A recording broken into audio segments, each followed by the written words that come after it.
হে কৃষ্ণ করুণা সিন্ধু দীনবন্ধু জগৎপথে গোপেশ গোপিকাকান্ত রাধাকান্ত নমস্তুতে। তপ্ত কাঞ্চন গৌরাঙ্গী রাধে বৃন্দাবনেশ্বরী বৃষভানুসুতে দেবী প্রণমামি হরিপ্রিয়ে। ওম ব্রাহ্মণদেবায় গো ব্রাহ্মণহিতায় চ জগদ্ধিতায় কৃষ্ণায় গোবিন্দায় নমো নমঃ। হে শ্রীকৃষ্ণ চৈতন্য প্রভু নিত্যানন্দ শ্রী অদ্বৈত গদাধর শ্রীবাসাদি গৌরভক্তবৃন্দ, আজকে পাণ্ডবা নির্জলা একাদশী ব্রত কথা পাঠ করব। একাদশীকে আমরা ভৈমী একাদশীও বলে থাকি। একাদশী পালন এক অবশ্য পালনীয় কর্তব্য। একাদশী ব্রত পাঠ এবং শ্রবণে যে পুণ্যলাভ হয় তা অবর্ণনীয়। পাণ্ডবা নির্জলা একাদশী ব্রত কথা।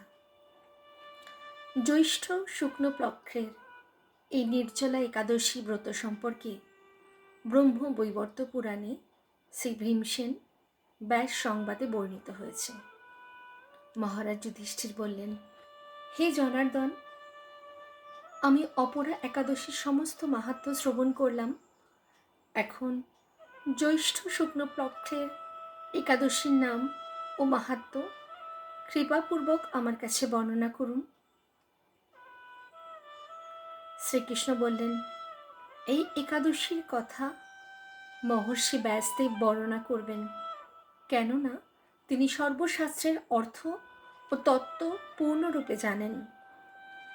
রাজা যুধিষ্ঠির ব্যাসদেবকে বললেন, হে মহর্ষি দ্বৈপায়ন, আমি মানুষের লৌকিক ধর্ম এবং জ্ঞানকাণ্ডের বিষয়ে অনেক শ্রবণ করেছি। আপনি যথাযথভাবে ভক্তি বিষয়নী কিছু ধর্মকথা এখন আমায় বর্ণনা করুন। শ্রী ব্যাসদেব বললেন, হে মহারাজ, তুমি যেসব ধর্মকথা শুনেছ, এই কলিযুগের মানুষের পক্ষে সে সমস্ত পালন করা অত্যন্ত কঠিন, যা সুখে সামান্য খরচে অল্প কষ্টে সম্পাদন করা যায়, অথচ মহাফল প্রদান করে এবং সমস্ত শাস্ত্রের সারস্বরূপ, সেই ধর্মই কলিযুগে মানুষের পক্ষে করা শ্রেয়। সেই ধর্মকথাই এখন আপনার কাছে বলছি। উভয় পক্ষের একাদশীর দিনে ভোজন না করে উপবাস ব্রত করবে। দ্বাদশী দিনে স্নান করে শুচিশুদ্ধ হয়ে নৃত্যকৃত্য সমাপনের পর শ্রীকৃষ্ণের অর্চনা করবে। এরপর ব্রাহ্মণদেরকে প্রসাদ ভোজন করাবে। অশৌচাদিতেও এই ব্রত কখনো ত্যাগ করবে না। যে সকল ব্যক্তি স্বর্গে যেতে চায় তারা সারা জীবন এই ব্রত পালন করা উচিত। পাপকর্মে রত ও ধর্মহীন ব্যক্তিরাও যদি এই একাদশী দিনে ভোজন না করে, তবে তারা যম যাতনা থেকে রক্ষা পায়। শ্রী ব্যাসদেবের এসব কথা শুনে গদাধর ভীমসেন অশ্বত্থ পাতার মতো কাঁপতে কাঁপতে বলতে লাগলেন, হে মহাবুদ্ধি পিতামহ, মাতা কুন্তী, দ্রৌপদী, ভ্রাতা যুধিষ্ঠির, অর্জুন, নকুল ও সহদেব, এরা কেউই একাদশীর দিনে ভোজন করে না। আমাকেও অন্ন গ্রহণ করতে নিষেধ করে, কিন্তু দুঃসহ ক্ষুধা যন্ত্রণার জন্য আমি উপবাস করতে পারি না।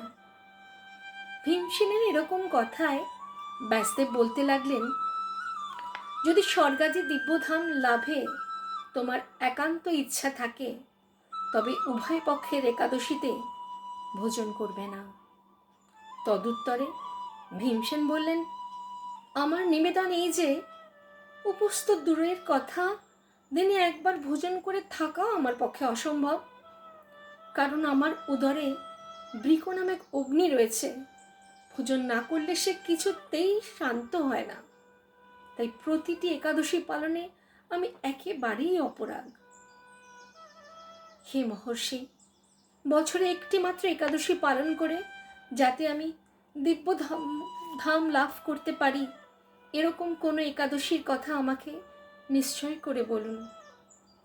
তখন ব্যাসদেব বললেন, জ্যৈষ্ঠ মাসের শুক্লপক্ষের একাদশী তিথিতে জলপান পর্যন্ত না করে সম্পূর্ণ উপবাস থাকবে, তবে আচমনও দোষ হবে না।